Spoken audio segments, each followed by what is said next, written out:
Acast powers the world's best podcasts. Here's a show that we recommend. Hey y'all, I'm Taryn Finley, host of a new podcast from HuffPost called I Know That's Right. Each week, I'll be taking you on a ride where mainstream media and the depths of internet culture collide. Joined by a rotating cast of friends and guests, we'll be breaking down the weekly what's what and who's who of pop culture. You need a show that separates the mess from the stuff that makes you say, I know that's right? Don't worry, girl, I got you. Check out I Know That's Right, wherever you get your podcasts. Acast helps creators launch, grow, and monetize their podcasts everywhere. Acast.com.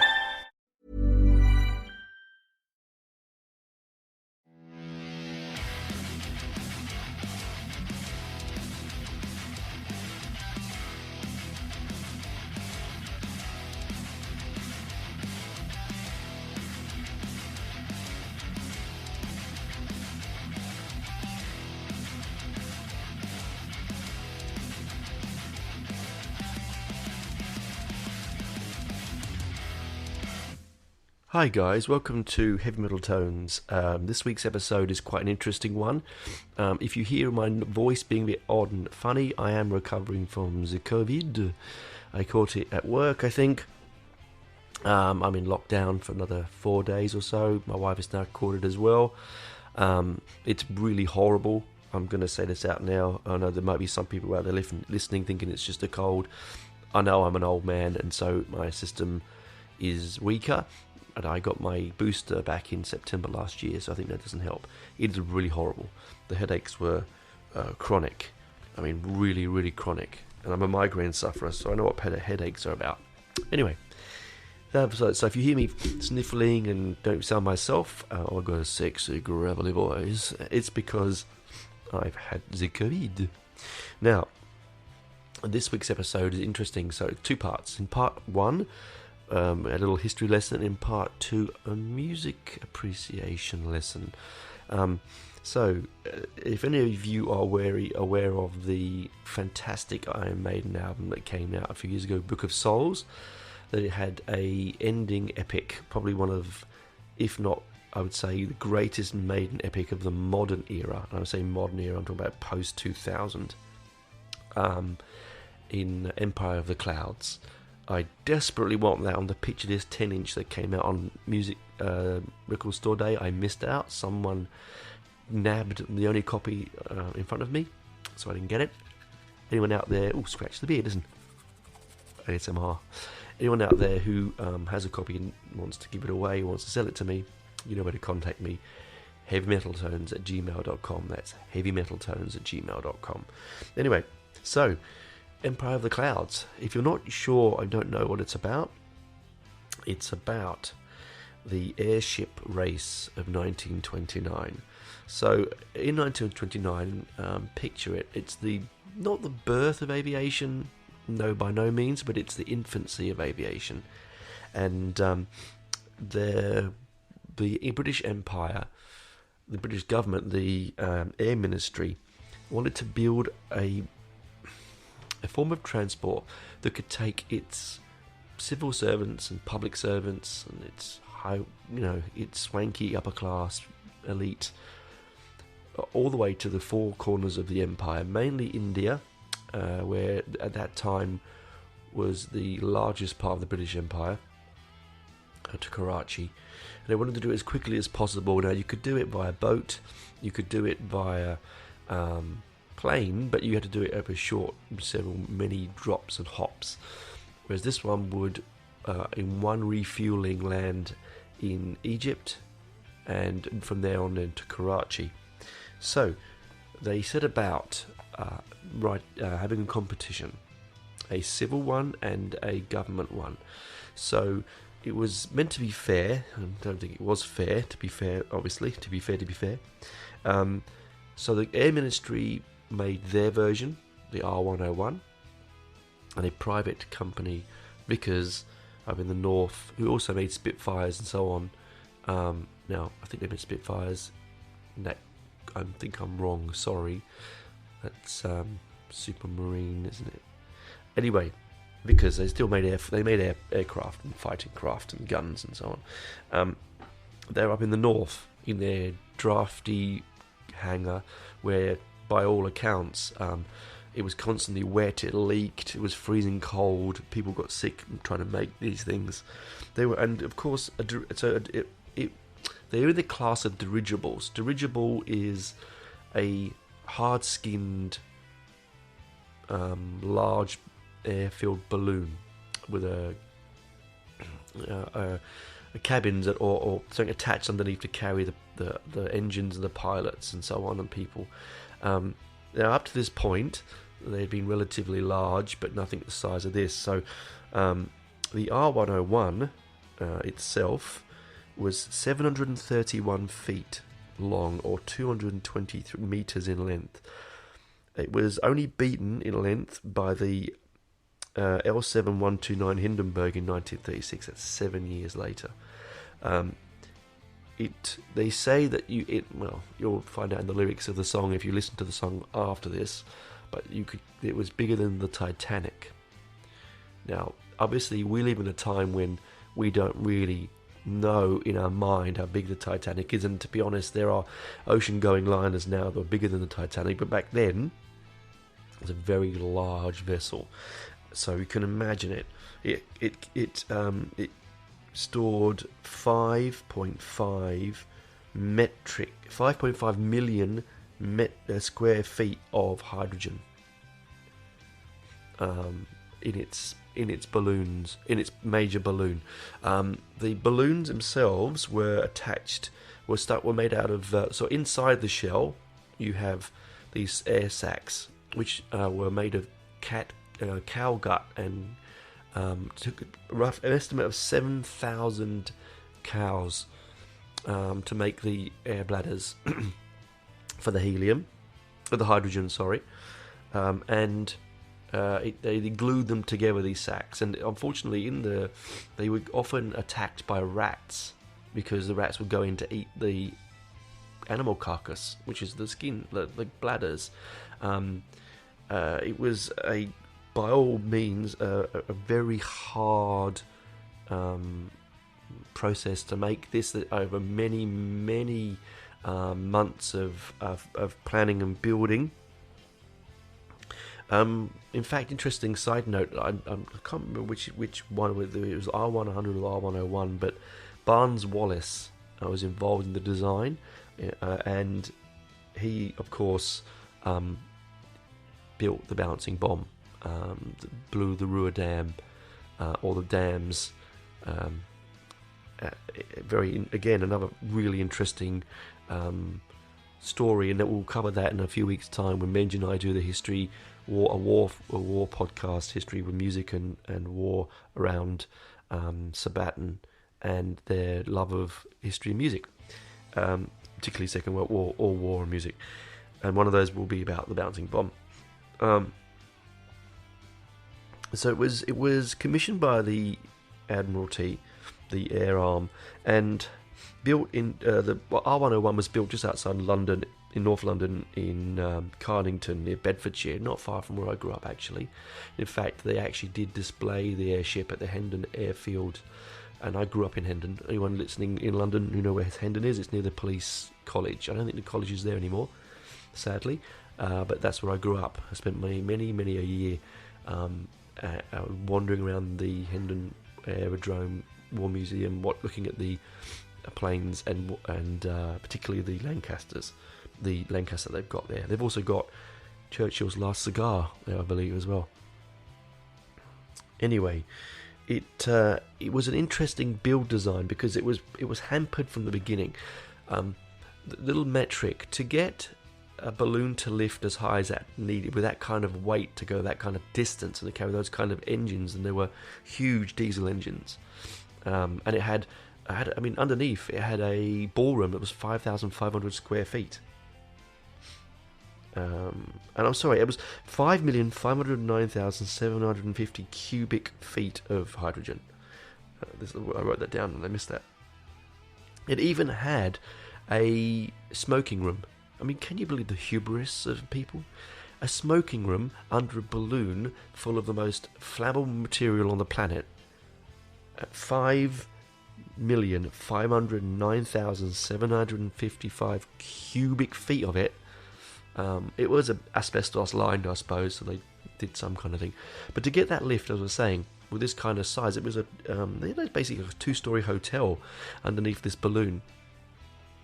And to get out of Karachi and to come back, you had to lift the nose up. It needed 11 million tons of lift. So 11 tons of lift, sorry, to get the nose up. So this they found out later in its design, and to do that they had to tack on an extra 43 feet of the nose, add extra airbags in to get the lift. This, I think, was one of its downfalls, and of course the longer it took, and the materials it was made of were starting to rot, because there was leaks in the sheds. I mean, this is 1929, so into 1930, and so these aren't airtight space station building places. These are just big sheds that they had actually recommissioned from previous air balloon dirigibles to make it bigger, and so it started to rot. Now, there was an apocryphal story, where they came to give it its airworthy certificate, and the captain, sadly, he took the guy doing the check into a room, and he gave him a little bit of fabric, and he said, "Fill this," and it was the silver fabric that was wrapped over the steel frame, because it's actually the R101 had a steel skin. Oh, keep knocking the mic. A steel skin, but on top of that steel skin, it also had this sort of fabric coating of metal, and that was wearing away like it didn't have a steel skin, so it had a steel frame, and it was wrapped in this fabric that was painted like with a metal coating, and that metal coating was wearing away and flaking off. And the captain showed the adjudicator this, and dutifully he refused to give it airworthiness certificate, but because it was the government were doing the certificates, the government turned a blind eye. Which we'll find out was later on unfortunately, a terrible thing to do. Yes. So you can see right from the outset, they just wanted to win this race. They wanted to be the kings of the air. I mean, you have to remember that at that time, the British Empire was the largest empire on the face of the earth. 3/4 of the globe was British. And the hubris of Britain, and the hubris of a Victorian hangover from the Victorian era. You can just imagine these, admirals of the air ministry, their big moustaches and their jodhpurs and their, sitting in their boys' clubs, making these ghastly predictions that, we will run the world and be on the moon, and we have the largest navy and the largest army, and we control trade routes, and you can just see it. And honestly, even though I'm British, I'm not proud of that aspect of it. I'm proud that we could rule the seas, but I'm not proud that these sort of things. I mean, it comes hand in hand with slavery and the treading on those below you. But again, that's a different podcast, right? Anyway. Yes, so interestingly, here's a really interesting fact. They started filling the balloons with the hydrogen on the 11th of July 1929, and they didn't finish filling them until the 21st of September that year. So that's a long time to fill these balloons with hydrogen, which would have been a dangerous aspect of that alone, because it was highly flammable. I would imagine that once it was filled, that's it. You just then kept them sealed, filled up with occasional leakage, and just used the diesel engines to fly the machine. On the 2nd of October, there was a press conference. They were going to take out press and 101 government officials, parliamentary officials, but they couldn't get the out of the shed because of the weather. They couldn't get the lift out of it, so they didn't do it. Thank goodness they didn't do that, because as we'll find out, it doesn't end well. By the end of November, though, more than 1 million people had come to see this miracle of marvel of engineering. Remember, these are the same people that built the Alexandra Palace and, the Forth Bridge and so on. By the way, at the same time, up in the north, the 100 is being, worked on quietly by industrious northerners, quietly to themselves. Yes, and then on the 14th of October, it took a short circuit out where it passed over Westminster, the Palace of Westminster and St. Paul's Cathedral for a 40-minute trip. As I said, it was past fit to fly. I mean, I'm not going to go into all of the details. I mean, this is a very, very detailed. You can find. I'll put the link in to at the bottom of the Wikipedia page, so you can get more if you're really interested. Go and have another deep dive, because there's some really fascinating things about what they didn't check or what they did check. I mean, they tried to save weight as much as they could for their maiden voyage over to India, but the crew couldn't take suitcases on. They could only take their luggage in paper bags, one change of clothing. Quite a sad note is that the captain,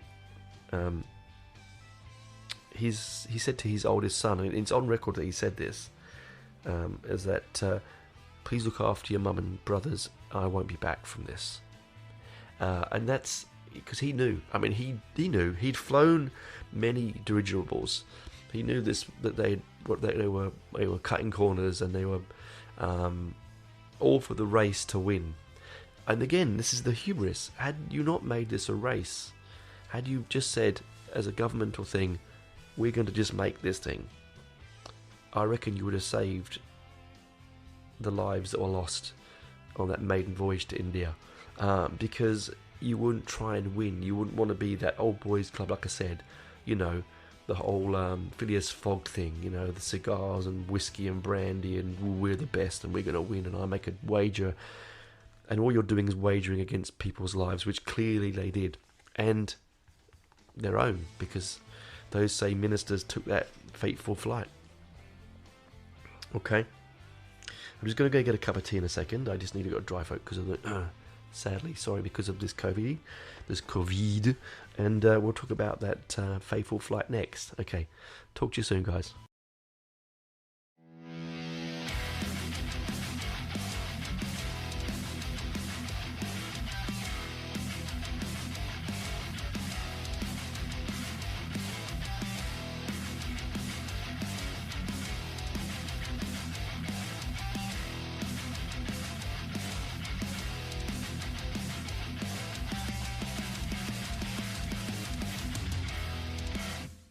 Welcome back, guys. Thanks for that. I just needed a little drink. So the final departure. Now I'm going to read to you. This is from Wikipedia, because I don't want to get this wrong. So it is word from Wikipedia. Please, I do my research. Just that because of COVID and stuff, I've been a bit. But I want to read this because I don't want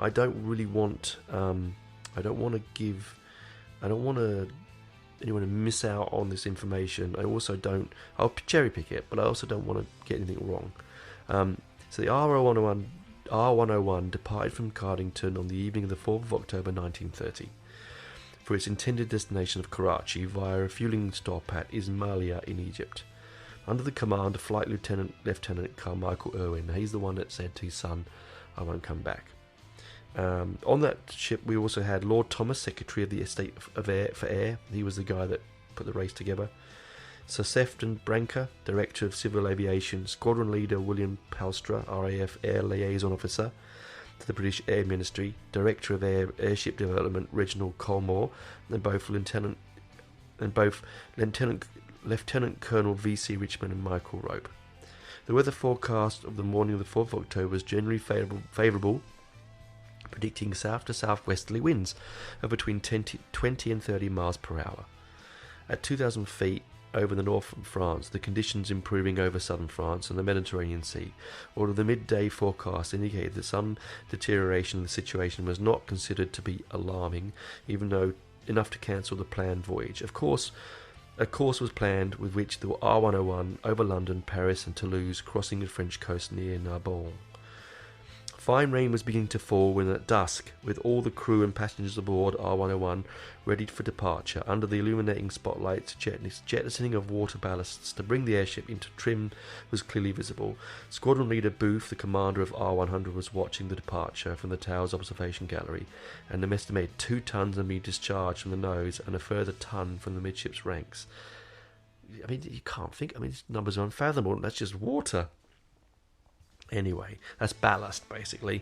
You wonder what ballast is. It's just keeps things down and, stable. Trains use it all the time. Okay. I'll just skip through a little bit here about just travelling through the air. Okay. At 1919, having flown 29 miles or 47 kilometres, but still only 8 miles or 13 kilometres from Cardington, a course was set for London.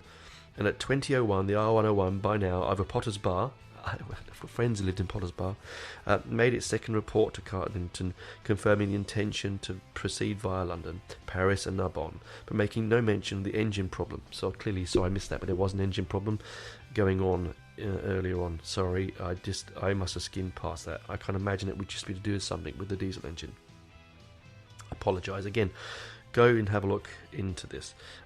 Making no mention of the problem. By this point, the weather had deteriorated and it was raining heavily. Flying around 800 feet or 240 metres above the ground, the airship passed over Alexandra Palace before changing course slightly to the landmark clock tower of the Metropolitan Cattle Market north of Islington, which is sadly not there anymore, I believe, and thence over Shoreditch to cross the Thames in the vicinity of the Isle of Dogs, passing over the Royal Naval College at Greenwich.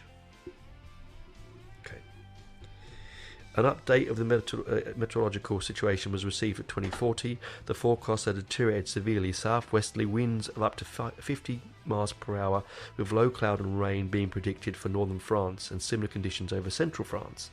This was caused concern on board. This caused concern on board is demonstrated by the request for more detailed information, which was transmitted at 21:19, by which time the R101 was near Hawkhurst, Kent. It is possible the alternative course was being considered across the English coast near Hastings, and at 21:40 a transmitted progress report back to Cardington, mentioning that the recovery of rainwater into the ballast tanks was taking place, but again not reporting the engine problem. Getting more water to the ballast tanks from the rain. Okay. By now, the wind risen to about 44 miles per hour, or 71 kilometres, with strong gusts, but a further meteorological report received shortly afterwards. The airship was across the coast and be encouraging about weather conditions south of Paris. The French coast was crossed at the point de Sequinin, and I'm sorry if French listeners if I said that wrong. I don't mean to be disrespectful. My French is very bad. I did 3 years of French and I can say oui, camembert. Anyway, that's very offensive and I've probably lost all my French listeners. But anyway, I didn't mean that. I'm not well. Sorry, guys. At the east of... pardon me. A new course was set to bring the R101 over Ullin, based on an estimated wind direction of 245 degrees and speed of 35 miles an hour or 56 kilometres.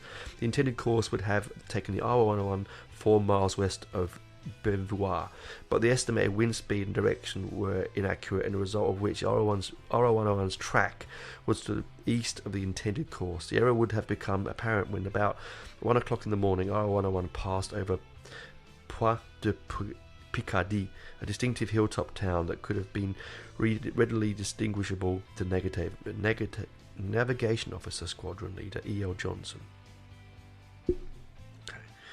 At 2 o'clock, the watch was changed. Second Officer Maurice Steff, taking over the command from Irwin, was at this point flying heavily, relying on the dynamic lift generated by forward airspeed to maintain altitude estimated by the Board of Inquiry at least 1,000 feet or 300 metres above the ground.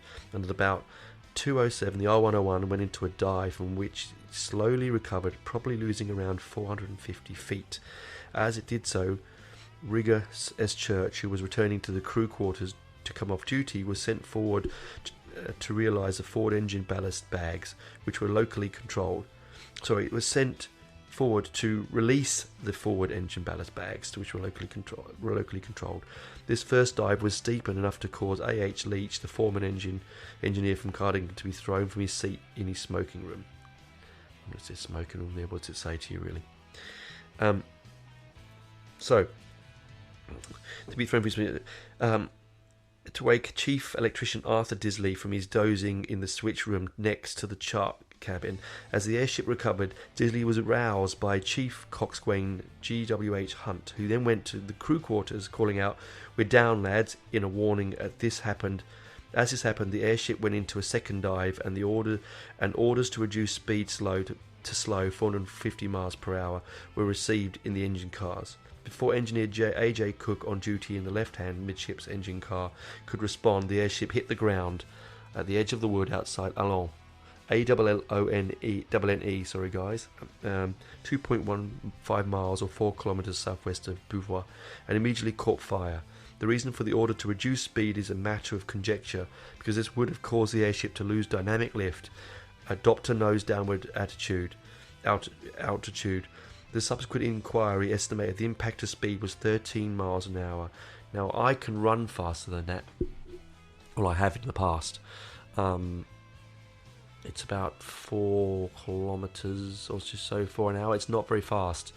But if you imagine a ship of that size with 5.7 million tons, cubic feet of a highly explosive, highly flammable hydrogen above you, it doesn't take a lot to your imagination to see that 13 miles an hour is still deadly.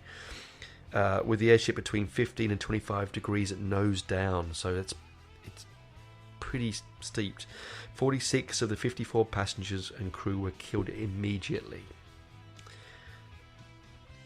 I'm just going to take a moment there. I feel really sad about that. Sorry, guys. Might be the COVID, I don't know. It's just brought a bit of a tear to my eye. Yeah.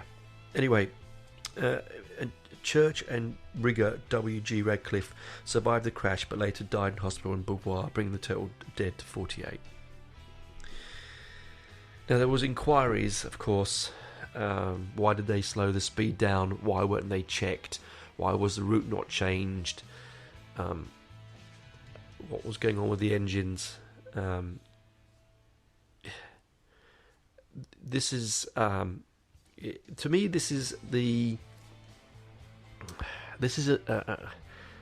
classic example, guys, of, I've said it before, again, the hubris of man.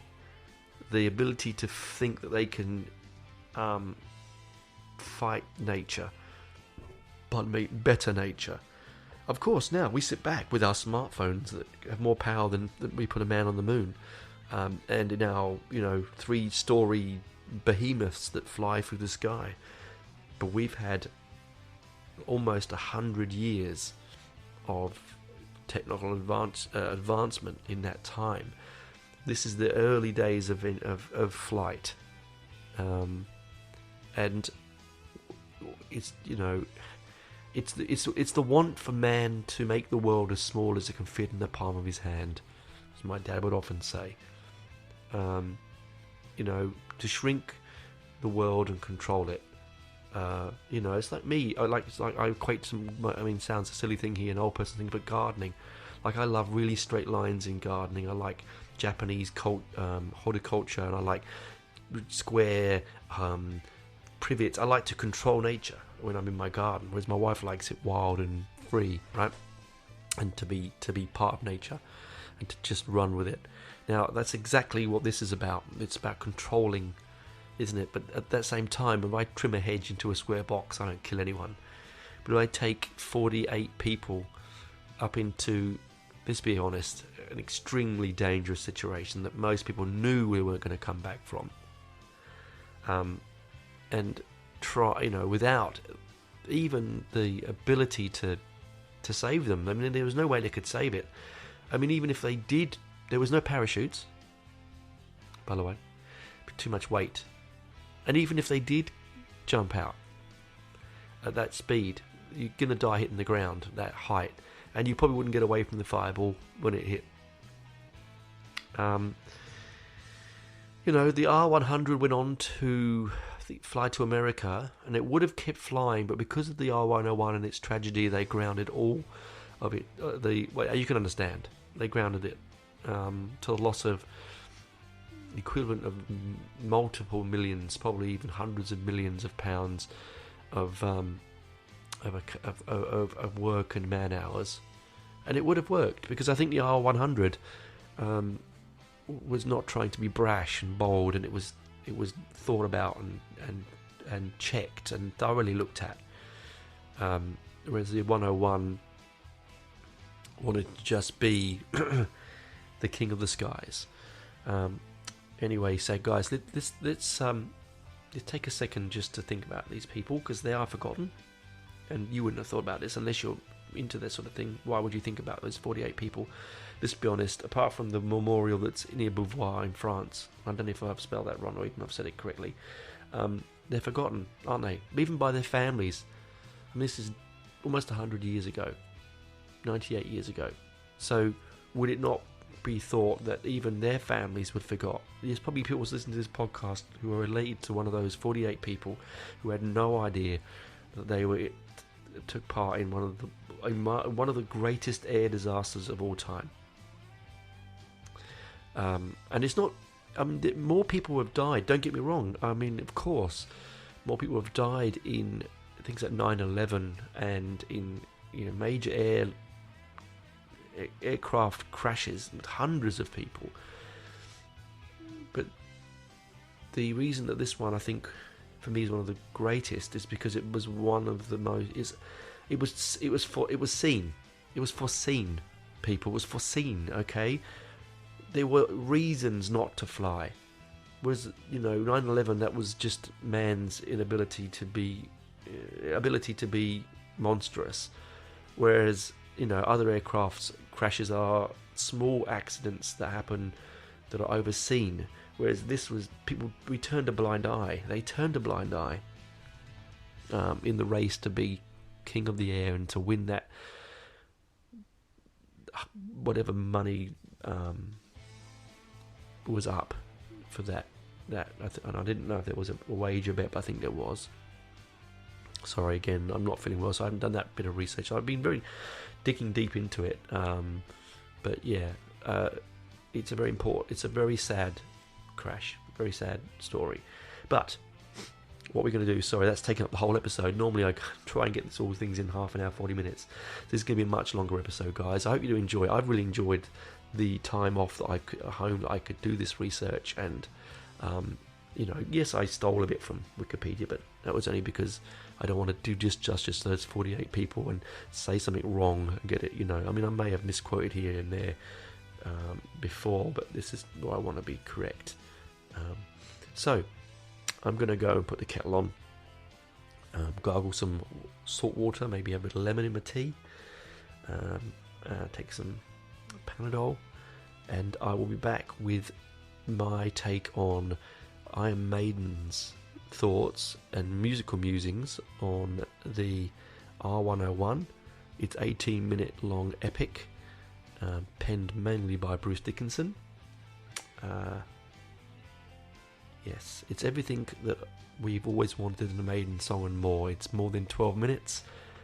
It's beautifully progressive, and it's Iron Maiden. Anyway, I don't want to go into that till the second half. So I will see you after the break, guys.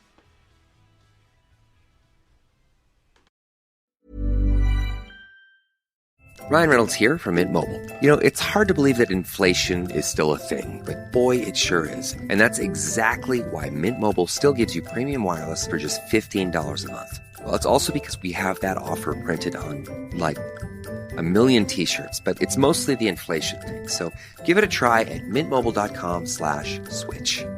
Upfront payment of $45 for 3 months required. New subscribers only. Renew for 12 months to lock in savings. Additional taxes, fees, and restrictions apply. See mintmobile.com. Why wait to see if you'll get something you like this Valentine's Day when you can go to BlueNile.com and find something you'll love? Whether you're looking to treat yourself to a little winter sparkle or show a galentine how much you appreciate them, Blue Nile offers a wide selection of high-quality designs, expert guidance, and free 30-day returns for the ultimate peace of mind. You can even design your own jewelry. Right now, save up to 50% at BlueNile.com. That's BlueNile.com. If there's one thing that my family and friends know me for, it's being an amazing gift giver. I owe it all to Celebrations Passport from 1-800-Flowers.com, my one-stop shopping site that has amazing gifts for every occasion. With Celebrations Passport, I get free shipping on thousands of amazing gifts. And the more gifts I give, the more perks and rewards I earn. To learn more and take your gift giving to the next level, visit 1-800-Flowers.com/ACAST. That's 1-800-Flowers.com/ACAST.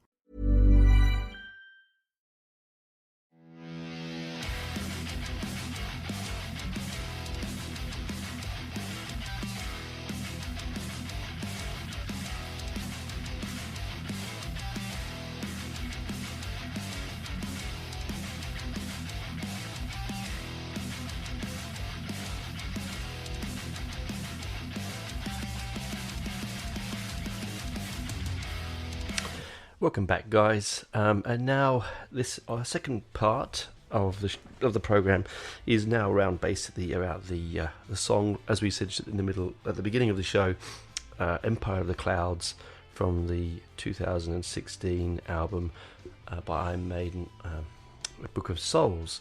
This was now their longest song outside of Power Slave's Rime of the Ancient Mariner, and it was originally written by Bruce Dickinson. The music itself, or the idea, was originally about the First World War fighter pilots, but because he'd already written another song on the same album called Death or Glory, he thought he'd change it. The reason he changed it, he was reading a book, a sort of big encyclopedic tome on the crash report for the R101, and thought, well, it's a very poignant story, and he had books called Ride the Storm as well, so you can get Empire of the Clouds from there.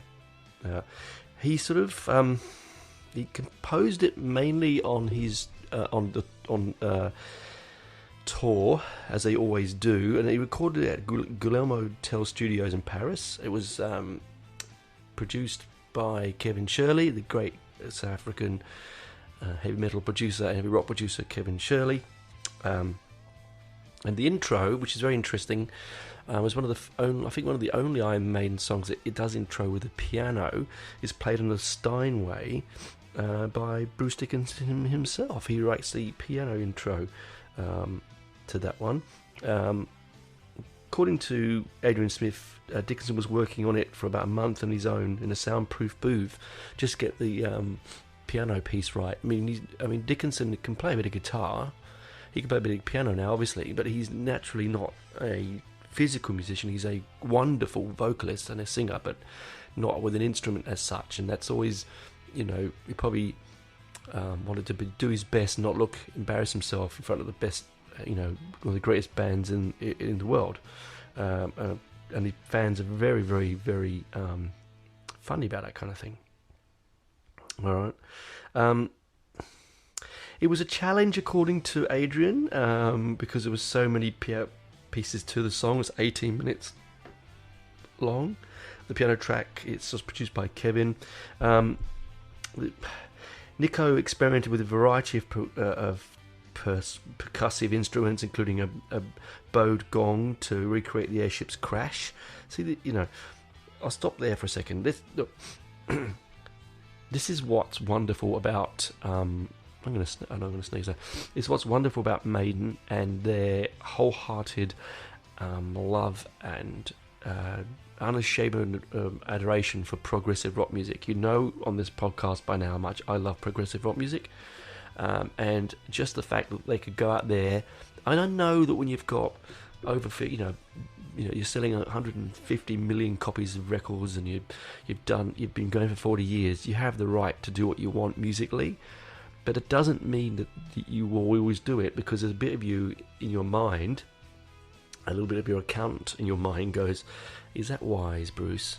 will it sell many records? Because at the end of the day, they are businessmen as well. But I think because they have the freedom to be musically unabashed, is the right word. I think they can do what they want. And 18 minutes for any musical rock band, even the big prog bands of the 70s like Yes and ELP and Van der Graaf Generator and Crimson and Floyd, and I might put Floyd in the progressive area there. I know that people know I don't think they're really progressive, but I put it in there anyway. It's difficult to write pieces of music fluently and narratively to be able to play live.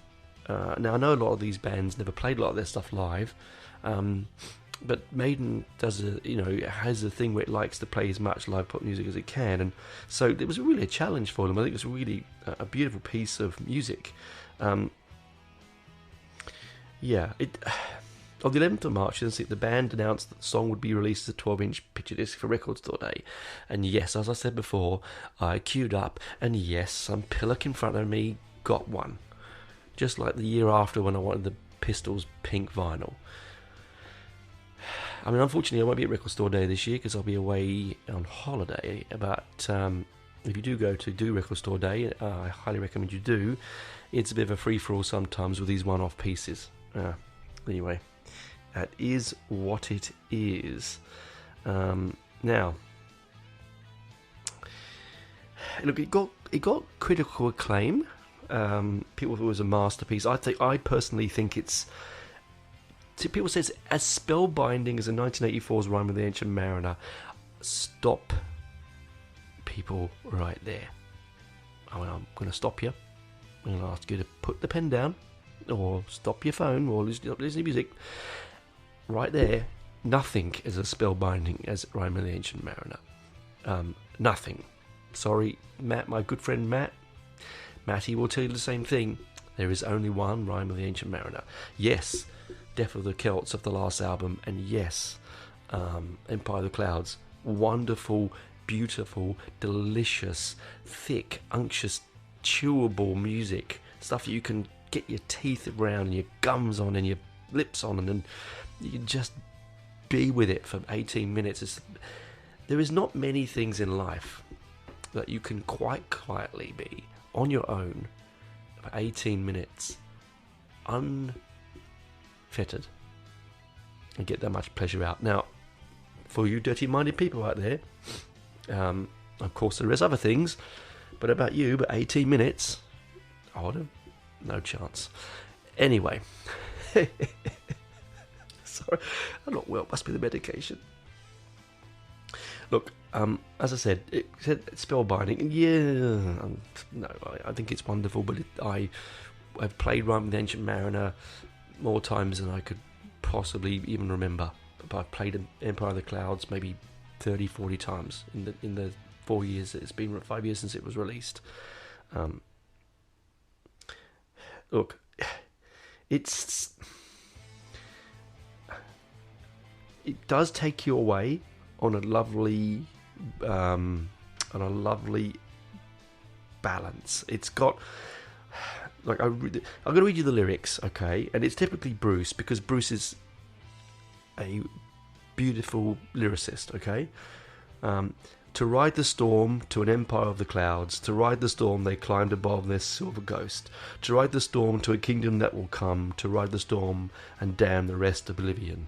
It's beautiful. And the way he spits out, and damn the rest oblivion, it's just, well, it sounded like David Bowie then. And let me tell you a story. I almost went to David Bowie's wedding reception.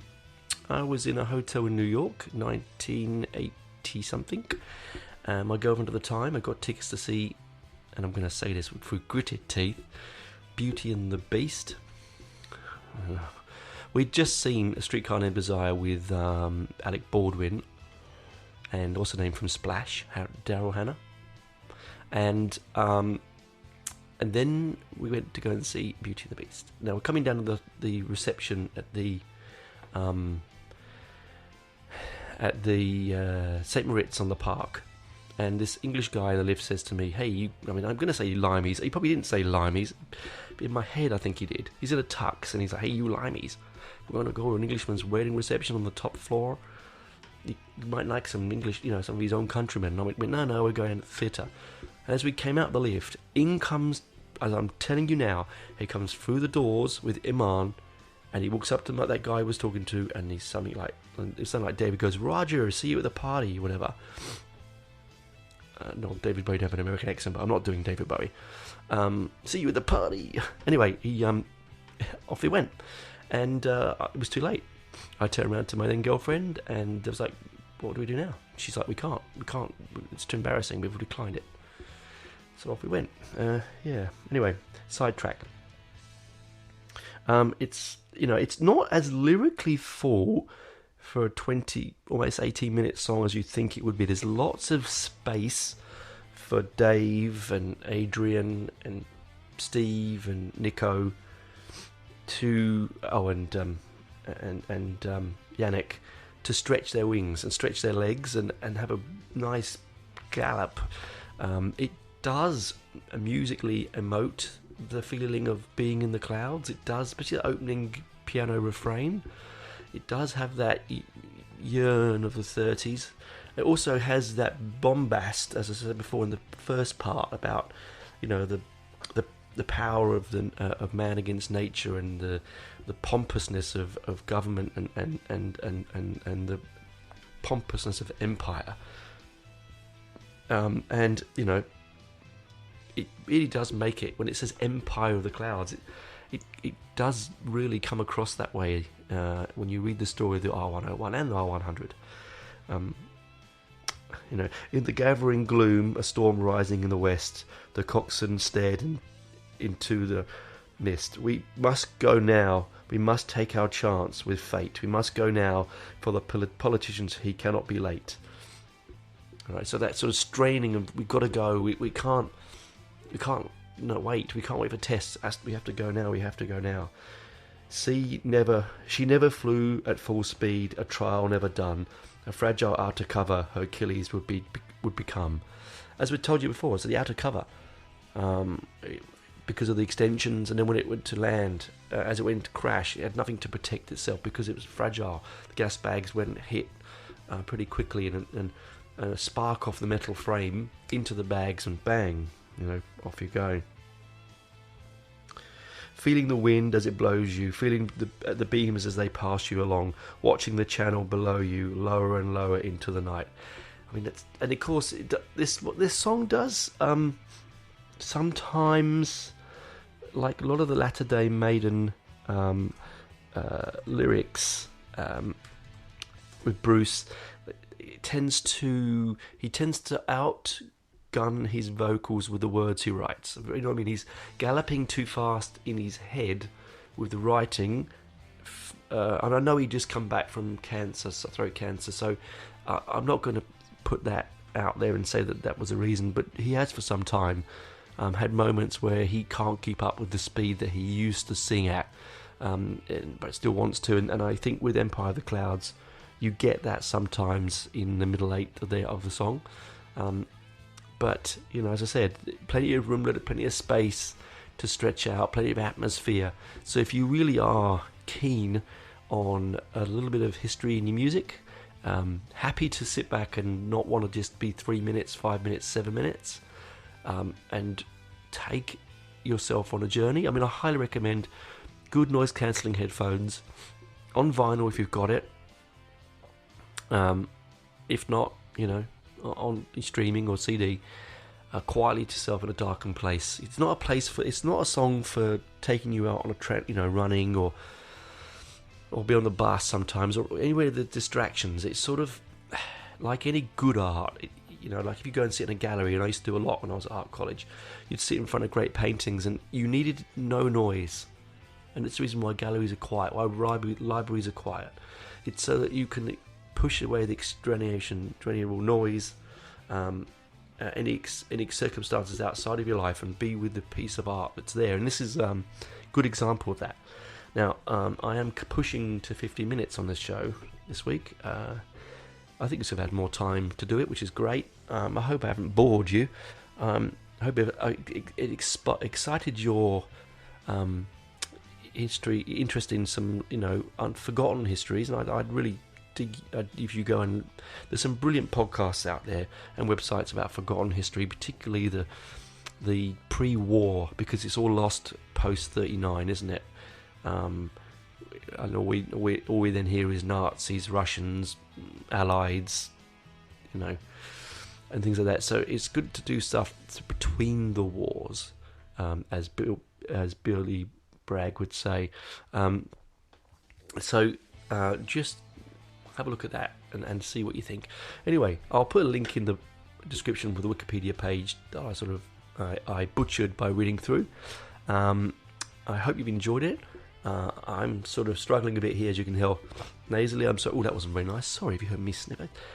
I'm not. Ooh. Anyway, it is what it is. It's the modern world. This will date the episode, won't it? I hope so. Anyway, hope that this crap is gone very soon. If you do catch it, be safe. Take lots of water. Drink lots of water. Lots of Panadol. Lots of rest. And may your family and friends be safe. Anyway, enjoy Empire of the Clouds. Let me know what you think.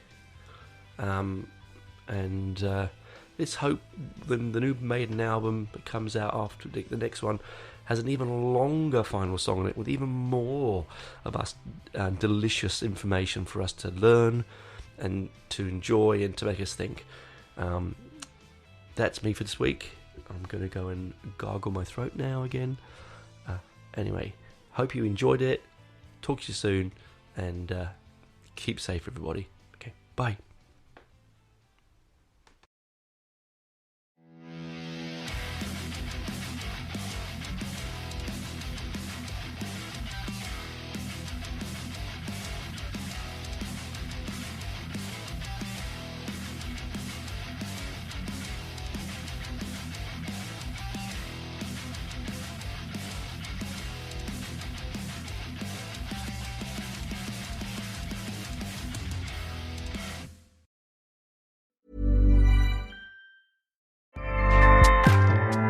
Acast powers the world's best podcasts. Here's a show that we recommend.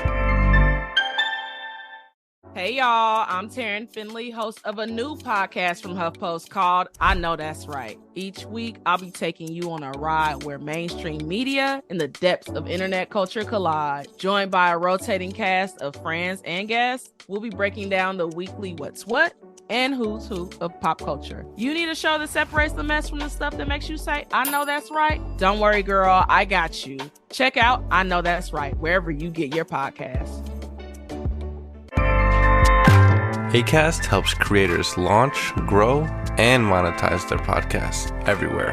Acast.com.